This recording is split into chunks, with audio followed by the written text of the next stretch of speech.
السلام عليكم ورحمة الله وبركاته. إن الحمد لله نحمده ونستعينه ونستغفره ونعوذ بالله من شرور أنفسنا وسيئات أعمالنا.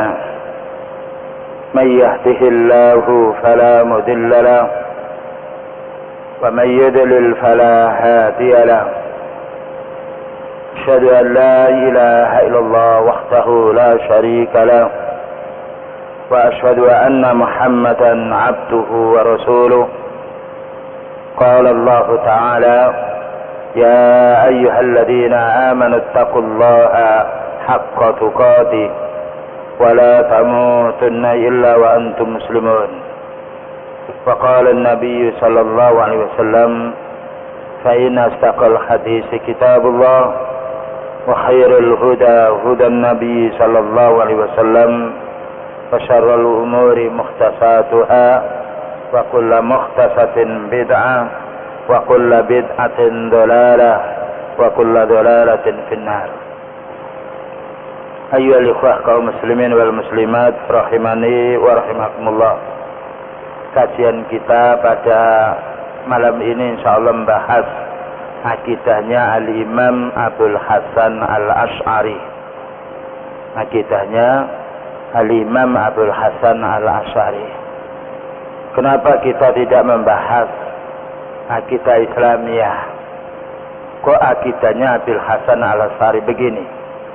Karena yang menyebar di negeri ini dan juga di negara yang lain bahwasanya dituduhnya bahwasanya Abul Hasan Al-Asy'ari ini mempunyai akidah Al-Asy'ariyah, yaitu orang yang menetapkan sifat Allah Ta'ala hanya sebagian, kemudian menolak sebagian yang lain. Jadi karena berkembang di negara kita ini adalah akidah Asy'ariyah yang mana dipujikan di musala-musala kitab bakok mukhalafatul hadisi qiyam bi nafsihi dan juga yang lainnya. Maka kita perlu meninjau ulang benarkah ini akidah beliau, karena beliau itu memang awalnya Al-Imam Abul Hasan Al-Asy'ari ini awalnya selama 40 tahun hidup bersama kelompok Mu'tazilah. Kelompok Mu'tazilah itu kelompok yang menolak sifatnya Allah Subhanahu wa taala, bahwa Allah itu tidak mendengar, Allah itu tidak melihat dan juga yang lainnya. Jadi mendengar tapi tidak punya penglihatan, tidak punya pendengaran, jadi melihat tapi tidak punya penglihatan. Jadi begitu selama 40 tahun, maka beliau bingung. Akhirnya kembali kepada yaitu mazhabnya Ibnu Kullab, yaitu Kullabiyah, yang mana Ibnu Kullabiyah ini menetapkan sebagian sifat, menolak sebagian sifat yang lain. Jadi menetapkan sebagian sifat, menolak sebagian sifat yang lain. Lalu beliau sadar dan beliau mendapatkan petunjuk dari Allah Subhanahu wa taala, akhirnya menulis kitab Al-Ibana fi Usulid Diyanah. Kemudian juga maqalat, beberapa fatwa beliau, bahwa beliau telah merujuk tidak lagi yaitu berfaham Asy'ariyah, tetapi beliau merujuk kepada akidah Ahlussunnah wal Jamaah, kepada akidahnya ahli hadis, kepada akidahnya yaitu ulama salaf dan juga selanjutnya. Oleh karena itu penting kita memahami, jangan sampai akidah yang menyebar sifat 20 itu dinisbahkan kepada Al-Imam Abul Hasan Al-Asy'ari, tidak boleh. Karena beliau telah tobat, tetapi muridnya, pengikutnya banyak yang tidak bertobat. Oleh karena itu kita perlu membaca kalimat yang disampaikan oleh beliau, yaitu dengan tobatnya. Apa kata beliau? Jumlatu ma'alaihi ahlul hadisi was sunnah. Kumpulan yang menjadi pokok-pokok dasar dan landasannya ahli sunnah, ahli hadis dan ahli sunnah. Jadi beliau Al-Imam Abul Hasan Al-Asy'ari mengagungkan, memuliakan orang ahli hadis dan ahli sunnah. Dinamakan ahli hadis karena banyak berkecimpung membaca memahami, mengamalkan dan juga mendakwakan hadis Rasulullah sallallahu alaihi wasallam. Di antara iktikadnya beliau ini Abdul Hasan Al-Asy'ari al-iqraru billahi wa malaikatihi wa kutubihi wa rusulihi. Menetapkan bahwasanya beliau meyakini bahwasanya beriman kepada Allah, beriman kepada malaikatnya, beriman kepada kitabnya, beriman kepada rasulnya, wa ma jaa min indillah, dan beriman pula apa yang disampaikan oleh Allah Subhanahu wa taala. Ini menunjukkan Al-Imam Abdul Hasan Al-Asy'ari meyakini, mengimani sifat yang Allah tetapkan di dalam Al-Qur'an dan juga sifat dan nama yang Allah tetapkan, yang Rasulullah sallallahu alaihi wasallam tetapkan di dalam hadisnya. Tidak dihilangkan, tidak ditolak, tidak dikurangi dan juga tidak dirubahnya. Ini ketetapan yang pertama yang beliau tulis pada awalnya. Jadi kami meyakini, beriman kepada Allah, beriman kepada kitabnya, beriman kepada rasulnya, beriman pula kepada malaikat, dan beriman apa yang telah didatangkan oleh Allah Ta'ala di dalam kitabnya. Kemudian juga wa ma rawahu thiqatu an Rasulillah sallallahu alaihi wasallam, dan semua hadis yang sahih yang ditetapkan oleh Rasulullah sallallahu alaihi wasallam yang sampai kepada kita dengan sanad yang sahih, maka beliau Imam Abdul Hasan Al-Asy'ari mengimaninya, yaitu mengimani nama dan sifat sekalipun itu hadis ahad yang nanti akan dirinci oleh beliau sendiri. Maka bagi orang yang mengatakan dirinya manut atau ikut pemahaman Al-Imam Abdul Hasan Al-Asy'ari, maka hendaknya memahami ketetapan beliau ketika beliau mau meninggal dunia, sempat bertobat dan yaitu menolak apa yang beliau tetapkan dan kembali kepada akidahnya Ahlussunnah wal Jamaah. La yarudduna min dalika syai'an. Apa katanya Imam Abdul Hasan Al-Asy'ari, bahwasanya ahli hadis tidak menolak sedikit pun ayat atau hadis Rasulullah sallallahu alaihi wasallam. Tidak ada istilahnya hadis ahad ditolak, hadis mutawatir diterima, hadis ahad kalau berkenaan dengan akidah tidak boleh, hadis ahad kalau bertentangan dengan akal tidak boleh. Maka kalimat-kalimat ini tidak muncul pada lisannya Al-Imam yaitu Abdul Hasan Al-Asy'ari. Jadi selagi hadis itu sampai kepada kita dengan yaitu sanad yang sahih dan tidak surut dan illah, maka wajib diimani dan juga menjadi hujjah. Wa anna Allah subhanahu wa ta'ala, nah ini kemudian beliau memperinci akidahnya. Wa inna Allah subhanahu wa ta'ala ilahun wahidun, sesungguhnya Allah hanya satu-satunya yang disembah. Jadi Imam Abdul Hasan Al-Asy'ari tidak menyembah jin, tidak minta-minta pada orang mati, tidak minta pada paranormal, tidak minta pada dukun, dan juga beliau juga tidak mau dimintai. Karena sekarang itu banyak orang yang senang dimintai oleh orang, senang dimintai barokah, senang apabila diunggul-unggulkan bahwasanya dia bisa mengetahui urusan gaib, bisa menyembuhkan penyakit dan juga yang lainnya. Ini modelnya sebagian kaum muslimin yang dia mengaku Islam. Tapi Al-Imam Abdul Hasan Al-Asy'ari menjadikan ilahnya hanya satu, yaitu Allah. Allah lah yang diibadai, Allah lah yang dimintai. Jadi beliau tidak mau dimintai barokah, dan beliau juga tidak minta berkah kepada selain Allah Subhanahu wa taala. Fardun samatun, Allah itu satu dan hanya Allah yang dimaksud, yang dituju, yang dimintai segala sesuatu. Sebagaimana dalilnya Allah mengatakan Allahus Samad. Jadi beliau mengatakan ilahun wahidun fardun samatun, kembali kepada ayat Allah Ta'ala surat Al-Ikhlas, Qul huwallahu ahad, katakan Allah itu satu, Allahus Samad, hanya Allah yang kita ini bergantung. Maknanya kita itu memohon apapun tidak boleh kecuali kepada Allah, karena Allahu As-Samad, karena Allah itu maha kaya. Dengan bukti banyak memberi kepada kita, tapi tidak pernah Allah itu merasa kurang rezekinya, dan tidak pernah kita juga diputus oleh Allah Subhanahu wa taala rezekinya. La ilaha ghairu, Tidak ada sesembahan kecuali Allah saja. Ini ketetapan Al-Imam Abdul Hasan Al-Asy'ari. Maka bagi orang yang manut pendapatnya Al-Imam Abdul Hasan Al-Asy'ari, tidak boleh minta kepada jin, tidak boleh minta pada dukun paranormal, tidak boleh minta pada orang yang mati, tidak boleh minta pada ustadz atau kiai atau yang lainnya, tidak boleh. Karena apa? Dia mengatakan la ilaha ghairu, tidak ada yang diibadahi, yang dimintai kecuali Allah saja. Nah, ini akidahnya Al-Imam Abdul Hasan Al-Asy'ari. Silakan membaca kitabnya Usul Al-Ibanah fi Usul Diyanah atau maqalatnya. La yattakhid sahibatan wala waladan, bahwa Allah itu tidak memiliki istri dan tidak pula memiliki anak. Jadi Allah tidak memiliki istri dan Allah tidak memiliki anak. Dan ini membantah orang musyrik yang mengatakan bahwasanya malaikat itu putrinya Allah atau istrinya Allah. Na'udzubillah amma yaqulun. Subhanallah amma yasifun. Dan juga tidak pula anak. Ini membantah pula kelompok orang Yahudi yang mengatakan Uzair itu anak Allah.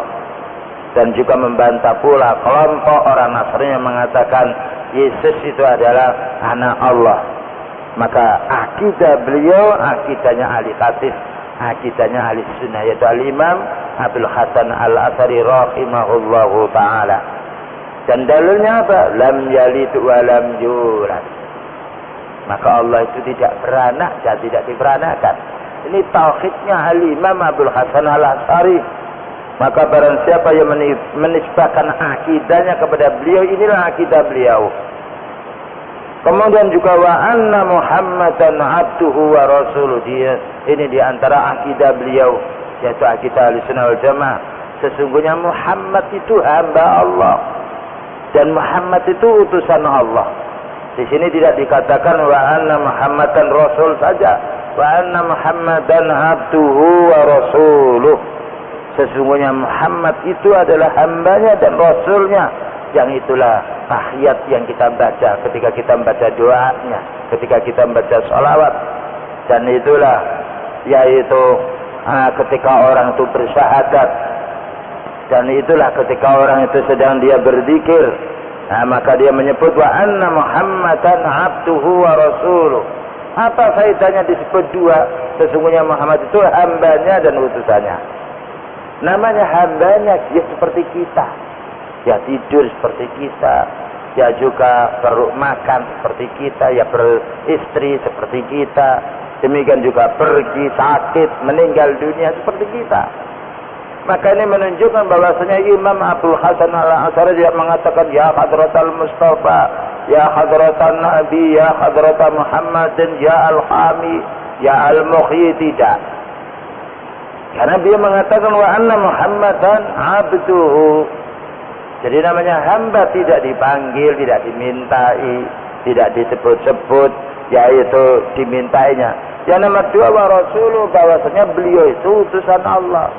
Namanya utusan wajib kita taati, wajib kita dengar, kita kerjakan. Karena beliau tidak berbicara kecuali atas perintah Allah Subhanahu wa ta'ala. Maka orang yang berakidah, yaitu Asy'ariyah, berakidah yang mengatakan dirinya mengikuti Imam Abdul Hasan Al-Asy'ari, wajib melaksanakan risalah Rasulullah sallallahu alaihi wasallam, wajib mempelajari, wajib mengamalkannya. Karena akidah beliau adalah akidahnya ahli hadis, akidahnya yaitu ahli sunnah, akidahnya ahli asar, dan akidahnya juga para sahabat radhiyallahu anhum. Makanya tidak semua orang yang mengaku dia pahamnya akidah Al-Imam Abdul Hasan Al-Asy'ari lalu amalnya seperti Abdul Hasan Al-Asy'ari, lalu amalnya lalu akidahnya seperti orang yang menganggap saya bermadhab Syafi'i.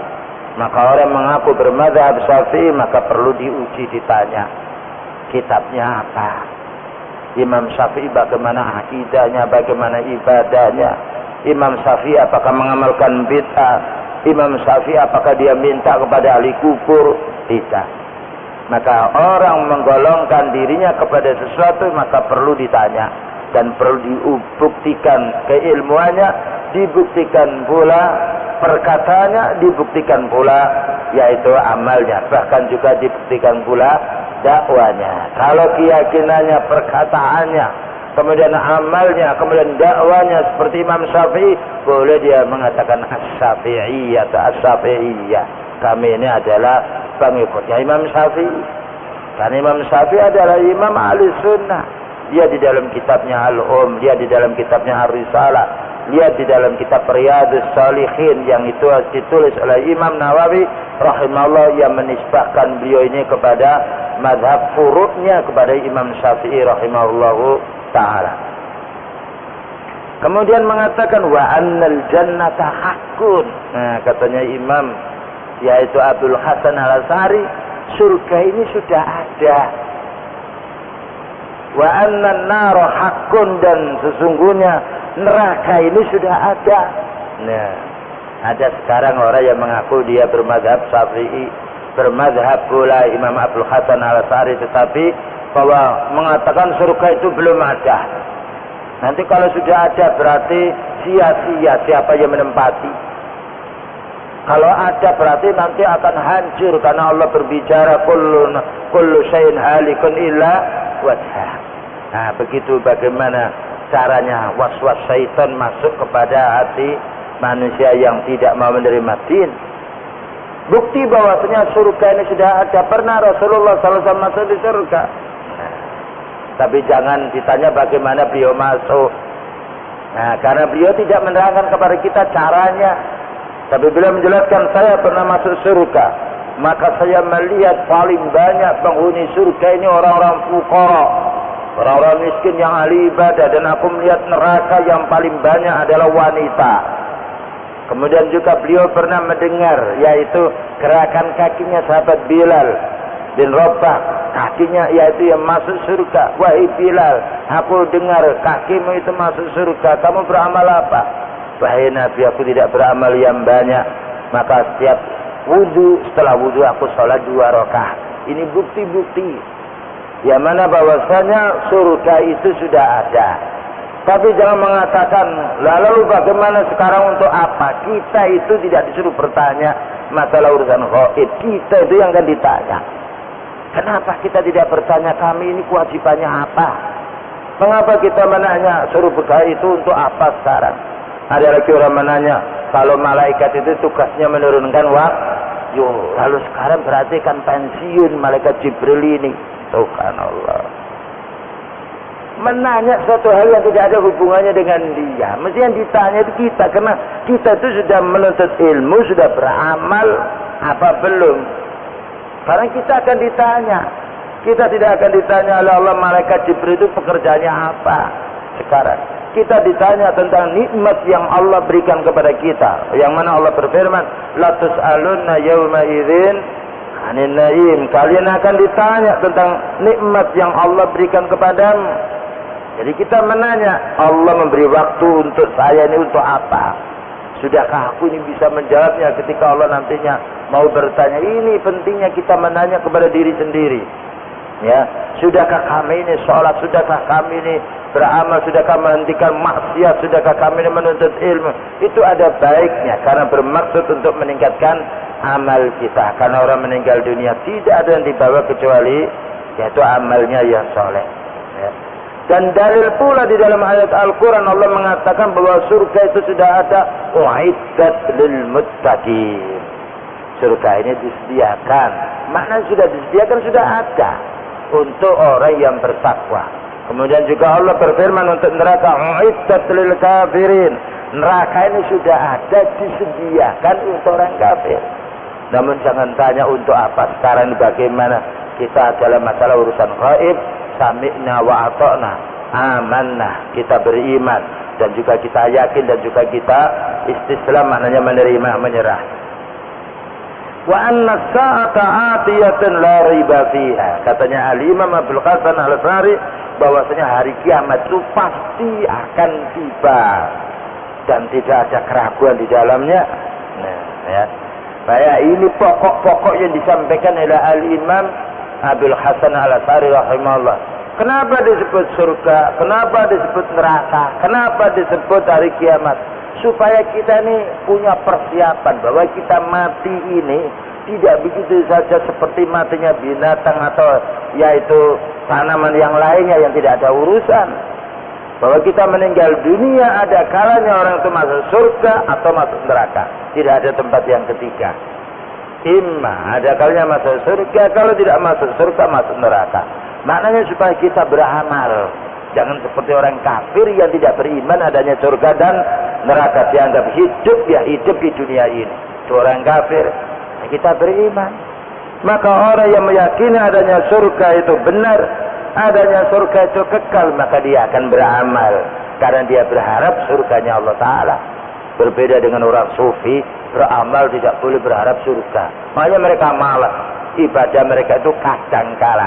Kalau pas dia yaitu ketemu pasnya ya ibadah, kalau tidak. Karena apa? Tidak berharap surga. Dan faedahnya kita ini beriman adanya neraka agar kita menjauhi apa yang dilarang oleh Allah Subhanahu wa Ta'ala, terutama larangan syirik yang itu puncanya dosa yang Allah tidak akan mengampuni kecuali orang itu sendiri yang bertobat kepada Allah Subhanahu wa Ta'ala. Demikian juga hikmahnya kita beriman pada hari kiamat, bahwasanya hari kiamat pasti akan tiba. Allah berfirman, iqtarabatis sa'atu wansyaqqal qamar. Sudah dekat hari kiamat ini tiba dengan bukti yaitu bulan itu telah terbelah. Ini menunjukkan kita hendaknya siap-siap bahwasanya kita hidup di dunia tidak lama. Makanya jangan banyak berangan-angan urusan dunia, karena angan-angan kita terlebih banyak daripada yang kita rasakan. Berapa banyak nafsu kita ingin masak ini masak itu. Lihat orang ketika makan prasmanan yang itu 50 atau 60 macam lauk yang dimakan hanya berapa. Ya. Demikian juga banyak orang berlomba-lomba membangun ini bangun itu, maka fisiknya itu lebih pendek umurnya daripada bangunan yang dibangun. Ini bukan berarti kita tidak boleh membangun rumah. Namun apabila kita meninggalkan urusan dunia, urusan ibadah karena ingin mengejar mempunyai rumah yang baik, maka ini salah. Kita ingin mengejar akhirat, fastabiqul khairat, bukan fastabiqud dunya. Silakan kita memiliki rumah karena kita perlu untuk bertempat tinggal, perlu mabit, perlu menginap, perlu pula kita beristirahat. Namun istirahat itu sementara. Rasulullah SAW pernah tidur beralas dengan tanah, lalu sampai ngecap pipinya ini. Apa katanya sahabat Umar radhiyallahu anhu, wahai Nabi, kenapa enggak mengambil kasur yang empuk? Apa katanya, tahukah berapa lamanya kita hidup di dunia ini? Subhanallah. Kita wari kasur yang empuk, jawabnya, untuk apa kami ini hidup di dunia hanya sementara. Bukan berarti kita tidak boleh pakai kasur. Artinya jangan sampai setiap detik, setiap saat kita hanya berangan-angan bagaimana nikmatnya dunia, tapi bagaimana kita berangan-angan nikmatnya urusan akhirat. Wa annallaha yab'atsu man fil kubur. Ini akidahnya beliau Al-Imam Abdul Hasan Al-Asy'ari. Sesungguhnya Allah akan membangkitkan semua manusia yang ada di alam kubur. Dan ini semuanya ada dalilnya. Jadi semua ada dalilnya bahwasanya ada kubur, ada nikmat kubur ada. Barang siapa yang tidak percaya dengan nikmat dan adab kubur, maka dia bukan kelompoknya Al-Imam Abdul Hasan Al-Asy'ari. Kelompoknya orang yang kufur, kelompoknya orang yang ingkar adab Allah Subhanahu wa Ta'ala, ingkar adab kubur. Bukankah beliau mengajarkan kita sebelum salam pada waktu kita tahiyat, innaka hamidun majid, dianjurkan kita Allah membaca doa, Allahumma inni a'udzubika min adzabi jahannam wa min adzabil qabri wa min fitnatil mahya wal mamati wa min fitnatil masiihid dajjal. Ya Allah, aku berlindung kepadamu dari siksaan neraka jahanam. Didahulukan siksaan neraka jahanam karena paling panasnya, paling sakitnya, paling pedihnya. Kemudian azab kubur. Disebut adab kubur berarti ada nikmat kubur. Hanya saja disebut adab kubur karena banyak orang mengingkari adab kubur. Kalau dulu yang mengingkari itu adalah orang-orang kafir, tidak beriman dengan adab kubur. Tapi sekarang naudzubillah min dzalik, banyak muncul orang yang menamakan dirinya muslim, katanya adab kubur itu tidak ada. Yang hanya ada adalah seperti mimpi. Dari mana dia menilai bahwasanya ada kubur itu seperti mimpi? Apakah mereka bermimpi kemudian ada kubur itu adalah mimpi itu? Hanya orang mengaku bahwa ada kubur itu mimpi, bukankah yaitu Rasulullah Sallallahu Alaihi Wasallam menjelaskan kepada kita semuanya tentang ada kubur yang mana beliau pernah lewat lewat kuburan, bahwa orang ini disiksa karena dia kencing, yaitu sembarang tempat, karena kencing kurang bersih, disiksa karena dia mukul orang tanpa bersalah. Maka beliau mengambil pelapa ini dipotong jadi dua, ditancapkan di ini, mudah-mudahan Allah yaitu meringankan. Ini khusus untuk beliau ya, tapi kita tidak boleh datang ke kuburan ibu bapak kita lalu bawa kembang, dikiaskan beliau mengambil pelapa korma lalu dipotongnya untuk meredakan atau meringankan siksaan kubur. Tidak boleh, karena Rasulullah SAW tidak mengamalkan kecuali sekali, itu pun sebagai mukjizat, dan para sahabatnya juga tidak mengamalkannya. Ini bukti bahwasanya siksa kubur itu ada. Nah, dan dengan bukti pula banyaknya orang yang sifatnya mendoakan orang meninggal dunia. Allahumma firlahu, ya Allah ampuni dia. Seandainya siksa kubur itu tidak ada, tidak perlu kita berdoa Allahumma firlahu, Allahumma arhamhu, ya Allah rahmati dia, ya Allah ampuni dia. Dan tidak perlu pula orang itu perlu yaitu perlu bersedekah untuk orang tuanya. Tidak perlu pula berdoa Rabbi firli wali walidayya warhamhuma kama rabbayani shaghira. Ini semuanya ayat dan hadis membantah orang yang mengatakan siksa kubur itu tidak ada atau hanya seperti impian yang jelek. Naudzubillah min dzalik. Ya, maka Imam Abdul Hasan Al-Asy'ari, Imam Ahli Sunnah, meyakini akidahnya bahwasanya Allah Subhanahu wa taala akan membangkitkan manusia di alam kubur. Berikutnya ya kawan, termasuk akidah beliau yang harus kita ketahui supaya kita membantah. Banyak orang mengatakan apabila ditanya di mana Allah, Allah itu di mana-mana. Di mana-mana ada. Berarti kalau di mana-mana ada, jumlahnya tidak satu. Di mana-mana ada. Ya, seperti di mana jual sabun, di sana ada, di sana ada, di toko ini ada. Jumlahnya toko itu bukan satu, banyak. Ya, di mana-mana ada. Coba belikan sabun, beli di sana ada. Belajar, ya sana ada. Berarti 2 atau 3 atau 4. Maka orang keliru mengatakan Allah di mana-mana berada, ada itu. Mereka pun juga berdalil, dalilnya benar, tapi tidak mengerti maknanya. Wallahu ma'akum aina ma kuntum. Allah itu bersama kamu di mana kamu berada. Jadi dianggap bersama itu ngintil seperti anak ngintil orang tuanya. Nah, bukan seperti itu. Allah ma'akum, maknanya Allah itu melihat dan mendengar. Nah, sekarang di mana Allah ini? Allah itu ada. Maka Allah berfirman, Ar-Rahmanu 'alal 'arsy istawa. Surat Thaha ayat nomor 5. Akidahnya Imam Abdul Hasan Al-Asy'ari bahwasanya Allahu ala arsihi, Allah itu di atas arasnya. Jadi aras itu makhluk yang paling agung, paling besar, paling tinggi, dan Allah itu di atasnya. Tapi kita jangan melamun, jangan berpikir, jangan membayangkan. Ya sudah diimani Allah itu di atas aras, dan aras itu di tempat yang tinggi. Berdasarkan surat Thaha ayat nomor 5, Ar-Rahmanu, Ar-Rahman, zat yang membelas kasihan, 'alal 'arsy, di atas ars, istawa, bersemayam. Tapi orang Asy'ariyah, bukan Imam Abdul Hasan Al-Asy'ari, orang Asy'ariyah mengatakan istawa itu istaula, menguasai. Ini namanya memalingkan makna. Ya. Seperti orang Yahudi ketika disuruh yaitu membaca khintotun, dikatanya habbatun. Dikatanya habbatun, ya. Ya, maka ini kalau orang Islam sebagian yang akidahnya dia tidak kembali kepada Ahlussunnah, istawa ditambahi lam istaula. Ya, khitta ditambahi dengan khintotun. Untuk orang Yahudinya. Ini untuk orang yang sifatnya memalingkan makna ayat Allah Subhanahu wa taala. Jadi kalau kita ditanya di mana Allah? Allah di atas arsy. Ada seorang budak ya kuat. Buddha itu dia ditanya. Buddha itu ditanya oleh Rasulullah SAW.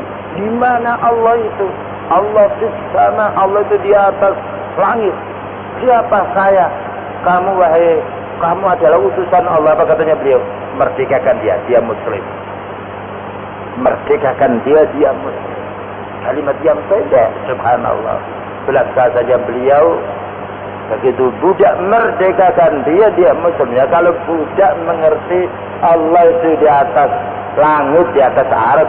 Nah, kalau kita tidak mengerti ini kan apa sebabnya? Ya sebabnya karena tidak mau menuntut ilmu. Itu budak tahu. Dan juga orang bisu itu juga begitu, melihat ke atas dia. Jadi dia cakap dia begini nanti ke atas dia, fitrah. Ya.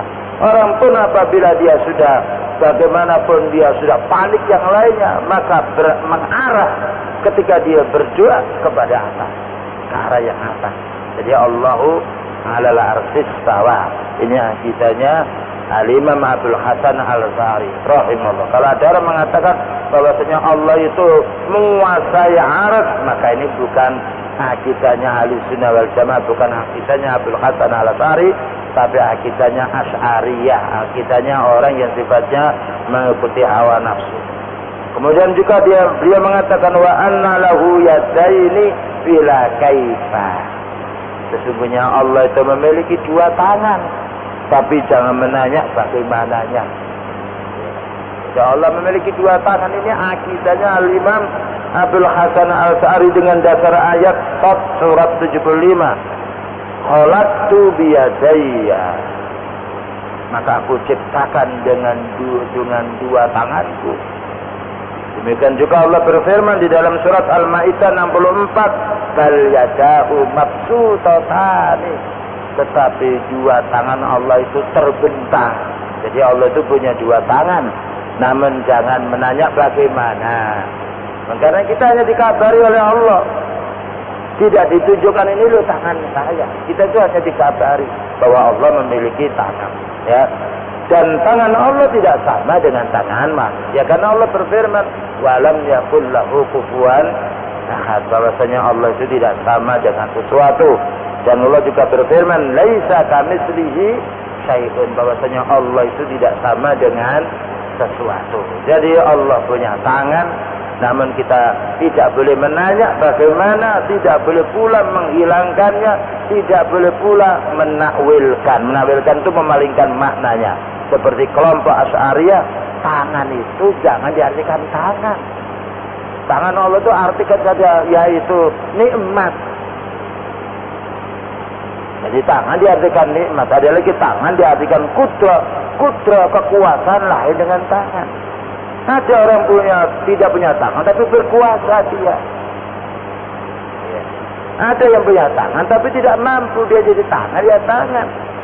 Kita pahami karena Allah Subhanahu wa taala tidak bicara kecuali sesuatu yang bisa dipahami oleh hamba-Nya. Ya. Orang Yahudi itu beriman dengan sifat Allah taala. Buktinya apa? Orang Yahudi itu mensifati Allah yadullahi maghlurah. Tangan Allah itu terbelenggu. Jadi mengimani adanya tangan Allah, tapi dianggapnya tangan Allah itu terbelenggu, maka Allah menjawab bal yadahu mabsutatan. Maka bagaimana orang beriman tidak beriman Allah itu memiliki tangan? Jadi Allah memiliki tangan, dan ini jangan dianggap perkara yang remeh. Ini hubungannya dengan iman kita kepada Allah, rukun iman yang pertama dan rukun Islam yang bersama. Rukun iman pertama antu'mina billah, engkau beriman kepada Allah, termasuk mengimani nama dan sifat-sifat Allah Ta'ala. Karena Allah mengatakan walillahil asma'ul husna, Allah itu memiliki nama-nama yang baik, dan juga Allah memiliki sifat, dan juga Allah yaitu Allah itu memiliki rububiyah, uluhiyah. Ada orang mengatakan tidak benar, tauhid itu dibagi menjadi tiga. Tauhid rububiyah yang berkenaan dengan penciptaan, yaitu kekuasaan Allah. Tauhid uluhiyah yang berkenaan kita beribadah kepada Allah. Tauhid asma dan sifat yang berkenaan dengan nama dan sifat Allah. Ini tidak benar, tauhid itu hanya satu. Maka Allah membantah. Surat Fatihah yang pertama yang pertamanya surat di Al-Quran itu sudah membagi tauhid itu 3. Alhamdulillahi Rabbil Alamin. Rabbun itu tauhid rububiyah. Segala puji bagi Rabb, maknanya bagi pengatur, pembuat, pemilik alam semesta ini. Ar-Rahmanir Rahim itu tauhid asma wa sifat. Maliki Yaumiddin termasuk tauhid asma pula atau tauhid sifat. Iyyaka na'budu wa iyyaka nasta'in tauhid uluhiyah. Nah, mungkin ini perlunya kita banyak menuntut ilmu. Karena orang yang tahu ilmu, maka ketika orang berbicara tentang kejahilan, insya Allah kita bisa mengetahui ini tidak benar, ini yang benar. Demikian juga Allah dalam Al-Quran diakhiri dengan surat An-Nas. Surat An-Nas itu juga mengandung 3 tauhid. Qul a'udzu bi rabbin nas. Katakan aku berlindung dengan Rabbnya manusia, mananya Allah. Rabb itu hanya rububiyah, yang menciptakan, yang memiliki, yang mengatur, yang memberi rezeki. Nah, itu namanya Rabb. Kemudian Malikin Nas, yang merajai manusia, itu namanya tauhid asma. Oleh karena Allah mempunyai nama Al-Malik, Al-Malikul Quddus, Salamul Mu'minu, Al-Muhaiminu, Al-Azizul Jabbaru. Kemudian Ilahin Nas, itu adalah ilahnya, sesembahannya manusia, berarti tauhid uluhiyah. Jadi tauhid itu dibagi menjadi 3. Dasarnya surat Fatihah, dasarnya juga surat An-Nas, ya. Jadi beliau mengatakan bal yadahu mabsutatani, tetapi 2 tangannya Allah Ta'ala ini terbentang. Ini akidahnya Al-Imam Abdul Hasan Al-Asy'ari meyakini bahwasanya Allah punya tangan. Namun jangan menanya bagaimana tangannya, karena para sahabat tidak menanya, dan karena kita tidak diberitahu oleh Allah Ta'ala. Dan jangan ditolak tangan Allah ini, karena Allah menetapkan bagaimana kita tolak. Kalau kita tolak berarti kita kufur, kalau kita ingkar. Dan jangan dipalingkan maknanya, karena Allah bermaksud berbicara tangan, ya tangan sebenarnya, bukan dipalingkan maknanya. Kemudian juga Imam Abdul Hasan Al-Asy'ari juga berkata, wa anna lahu ainaini bila kaifa. Sesungguhnya Allah itu punya 2 mata, tapi jangan ditanya. Nah, punya 2 mata, tapi jangan membayangkan lah, mata kita seperti, berarti Allah seperti tidak boleh. Dengan dasar ayat walam yakul lahu kufuwan. Nah, Allah itu tidak sama dengan sesuatu. Ada ayat laisa kamitslihi syai'un, Allah itu tidak sama dengan sesuatu, ya. Jadi Allah punya 2 mata, berdasarkan pula hadis bahwasanya Dajjal itu matanya yaitu 1 buta dia, 1 buta. Kemudian dia mengatakan walaisallahu bi'awara, tetapi Allah tidak buta matanya, menunjukkan Allah punya mata, ya. Mungkin kita merasa berat, Allah kok punya mata, tidak apa-apa, bagus. Bayangkan kalau kita saja tidak punya mata, buta, bagaimana orang yang melihat lebih utama, lebih baik daripada yaitu buta. Bagaimana kita boleh melihat, Allah tidak boleh melihat? Di mana akal kita? Makanya Imam Abdul Hasan Al-Asy'ari ketika 40 tahun tergelimang, bergelut dengan pendapatnya, yaitu Mu'tazilah, lalu berikutnya dengan Ibnu Qulabiyah, bingung. Akhirnya apa? Semuanya adalah batil. Yang benar adalah akidahnya Ahlussunnah wal Jamaah. Ya, jadi Allah punya 2 mata dengan dasar ayat surat Al-Qamar ayat nomor 14. Tajri bi ayunina. Maka kapal itu berlayar, berlabuh dengan pengawasan kami, dengan pandangan kami, maknanya dengan pengawasan, dengan penglihatan Allah Subhanahu wa ta'ala. Ini dalilnya. Jadi Allah menetapkan mata, ya kita tetapkan. Allah menetapkan tangan, ya kita tetap. Jangan kenapa tidak boleh, kenapa tidak, menunjukkan tidak beriman. Bukankah Allah berfirman dzalikal kitabu la raiba fi hudal lil muttaqin. Quran ini tidak ada keraguannya, dia adalah petunjuk untuk orang yang bertakwa. Jadi kalau kita mengimani salat itu wajib, seperti mengimani bahwasanya Allah itu punya mata, bahwasanya Allah punya yaitu pendengaran, bahwasanya Allah punya tangan, bahwasanya yaitu Allah yaitu bersemayam di atas arsy, ini semuanya kita yakini karena Allah yang menetapkan. Yang tidak ditetapkan, jangan ditetapkan. Seperti mereka ini orang Mu'tazilah, Allah tidak punya kumis, Allah tidak punya bibir, Allah tidak punya bulu, makanya tidak boleh. Yang tidak jangan disebut, yang disebut sebutlah. Nah, karena urusan gaib kita mengetahuinya hanya dua sumber, dari Al-Quran dan hadis Rasulullah Sallallahu Alaihi Wasallam. Demikian juga wa anna lahu wajhan. Sesungguhnya Allah itu punya wajah. Ya. Tapi ini ditolak oleh kelompok Al-Asy'ariyah. Demikian juga tadi tangan ditolak oleh kelompok Asy'ariyah. Makanya sifat 20 tidak ada sifat tangan, tidak ada sifat wajah, tidak ada sifat yaitu bersemayam, tidak ada juga sifat yaitu yang lainnya. Tangan tidak ada dia. Maka Allah mengatakan wa yabqa wajhu rabbika dzul jalali wal ikram, yaitu surat Ar-Rahman ayat nomor 27. Ini akidahnya Al-Imam Abdul Hasan Al-Asy'ari, kembali kepada Al-Qur'an dan hadis yang sahih. Yang mana Allah menetapkan tangan, ya ditetapkan oleh Imam Abdul Hasan Al-Asy'ari rahimahullah. Allah menetapkan bahwasanya punya wajah, ya ditetapkan karena Allah mengatakan wa yabqa wajhu rabbika. Demikian juga Allah berfirman, kullu syai'in halikun illa wajhah. Semuanya hancur kecuali wajahnya. Ya, kecuali wajahnya. Jadi Allah punya wajah, namun jangan kita membayangkan, itu tidak boleh namanya, yaitu at-takyif. Tidak boleh pula kita menyamakan Allah dengan wajahnya manusia, tidak boleh. Karena kita disamakan, karena Allah itu tidak sama dengan makhluk. Jika makhluk tidak sama dengan makhluk, bagaimana makhluk disamakan oleh Allah dengan Allah? Maka kucing tidak sama dengan harimau, padahal semua makhluknya. Nah, mata kita tidak sama dengan mata anak kecil. Ya, matanya orang yang berkulit putih lain dengan matanya orang berkulit hitam, sama mata. Tapi kita kan tidak sama. Oh, itu mata si fulan, ini mata saya, ini mata anak saya. Maka yaitu penglihatan Allah, wajah Allah tidak sama dengan wajah makhluknya. Makanya disebut yadullahi, tangan Allah. Disebut wajhullahi, wajah Allah tidak sekedar wajah. Maka wajhullah beda dengan wajhun nas, wajahnya manusia. Itu tadi disebutkan di dalam surat Ar-Rahman ayat nomor 27. Kemudian juga wa anna asma'allahi la yuqalu. Ini juga dikatakan wa anna asma'allahi la yuqalu innaha ghairullah. Al-Imam Abdul Hasan Al-Asy'ari berkata, nama-nama Allah itu tidak boleh dikatakan itu bukan Allah. Ya.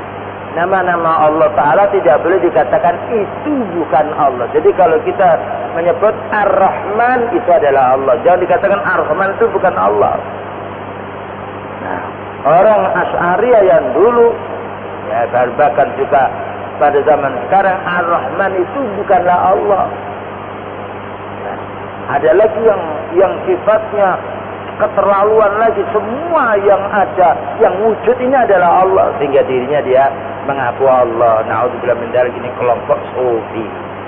Ya, kalau dirinya sudah mengaku Allah, menyatu, ada pemahaman thariqat, ma'rifat, hakikat dia. Nah, ini bahaya. Karena kalau sudah ma'rifat dia, karena hakikat, maknanya hakikatnya sebenarnya wujudnya sesuatu itu adalah Allah. Berarti dirinya Allah, si fulan Allah, ya, si hewan itu Allah. Na'udzubillah min dzalik. Kalau sudah mengaku dirinya Allah, lah ini ada orang mengatakan, kenapa dia tidak mau sholat? Saya ini Allah sudah menyatu dengan saya.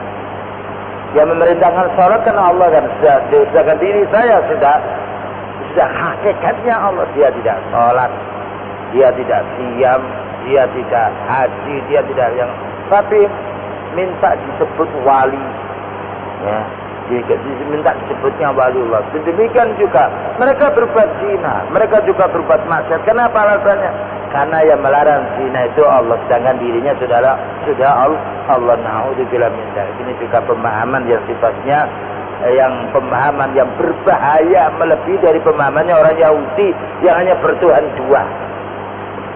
Orang Nasrani bertuhan 3. Orang tarekat itu dirinya masing-masing adalah ilah. Naudzubillah min dzalik. Ya, ini lebih bahaya. Baik ya ikhwan, ini dulu yang dapat disampaikan. Masih ada waktu sedikit untuk bertanya. Ada satu pertanyaan. Bagaimana kita bisa menetapkan rasa takut kepada Allah yang itu susah dengan dalil gimana? Bagaimana kita bisa menetapkan rasa takut kepada Allah Ta'ala yang itu sesuai dengan dalil-dalil yang telah jelas termuat dalam Al-Quran. Baik, orang itu merasa takut kepada Allah Ta'ala kalau mereka merasa diawasi oleh Allah.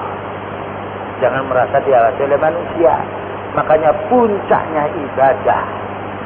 Apa katanya malaikat Jibril? Malaikat Jibril menanya, ya Muhammad, mal ihsan. Wahai Muhammad, ibadah yang paling baik itu yang bagaimana? Maka beliau menjawab, al-ihsanu an ta'budallaha ka'annaka tarahu. Ibadah yang paling baik itu apabila kamu beribadah merasa melihat Allah. Fa illam takun tarahu fa innahu yarak. Apabila kamu belum bisa melihat Allah di permukaan bumi ini, yakinilah Allah itu melihat dirimu. Jadi orang itu merasa, bagaimana merasa takut kepada Allah Ta'ala apabila dia berilmu dan beramal soleh. Maka orang yang berilmu dan beramal soleh, dia merasa takut kepada Allah. Makanya kita tidak menjumpai ahli hadis pencuri, ahli hadis penzina, dimasukkan ke ini internet yang lain. Kita tidak menjumpai karena apa? Takutnya dia kepada Allah. Ya. Dan juga kita merasa bahwasanya kanan kiri kita itu ada yang mencatat, yaitu raqib dan atid. Ma yalfidu min qaulin illa ladaihi raqibun atid. Tidaklah yang diucapkan oleh manusia ini melainkan ada raqib dan atid, ada yang mencatatnya. Ya. Jadi kita jangan merasa diawasi oleh manusia, tapi merasa diawasi oleh Allah. Kalau kita merasa diawasi oleh manusia, berarti ketika orang itu ada, ya kita bagus kerjanya. Ketika orang itu tidak ada, ya malas lagi. Ini karena ini namanya merasa takut kepada manusia. Tapi merasa takut kepada Allah, Allah tidak tidur, Allah tidak mengantuk, Allah mengetahui yang terang, Allah mengetahui apa yang ada di dalam niatnya hati kita. Ya'lamu ma tusirruna wa ma tu'linun. Maka ini perlu kita memahaminya. Jadi untuk menjadi orang yang takut kepada Allah Ta'ala, pertama berilmu dan bergaul dengan orang punya ilmu, dan perbanyaklah ibadah. Karena ibadah itu orang itu mengingat kepada Allah. Makanya ibadahnya orang yang ahli bid'ah karena tidak merasa takut kepada Allah, cepat sekali dia. Ibadahnya orang munafik ketika ada orang mukmin saja, dia ketika tidak ada dia tidak beribadah. Maka ini diantara jawabannya, wallahu a'lam bishawab. Baik ya ikhwan, waktunya sudah masuk isya, kami cukup sekian. Wa sallallahu ala nabiyyina Muhammadin wa ala alihi wa sahbihi wasallam. Subhanakallahumma wa bihamdika asyhadu an la ilaha illa anta astaghfiruka wa atubu ilaik. Wassalamu alaikum warahmatullahi wabarakatuh.